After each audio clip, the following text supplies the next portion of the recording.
Des heurts ont éclaté entre forces de l'ordre et manifestants qui s'opposent à l'abattage de 83 vaches dans une ferme du Doubs ont fait le point. Plus de 300 manifestants se sont réunis ce mardi contre l'abattage de 83 vaches au nom de la lutte contre la dermatose nodulaire contagieuse. Les bovins en question étaient vaccinés contre la DNC, mais une vache a été testée positive la semaine dernière, ce qui doit entraîner d'après les services de l'État l'abattage de tout le troupeau.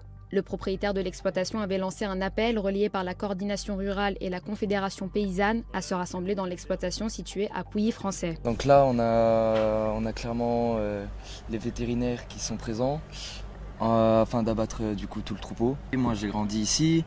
Depuis mes 3 ans, je suis dans la ferme. Donc oui, forcément, ça a un impact, même sur tout le village. Tout le village aujourd'hui est entre guillemets en deuil, si je peux me permettre. Ils sont au plus bas, ils ont plus rien. Là, ils ont tout perdu. 175 gendarmes ont été déployés et 2 personnes ont été interpellées. Les gendarmes ont dû procéder à des tirs de gaz lacrymogène autour de l'étable afin de dégager l'accès pour les services vétérinaires. Un tel dispositif policier, on ne l'avait pas vu, et surtout une charge comme ça contre les agriculteurs.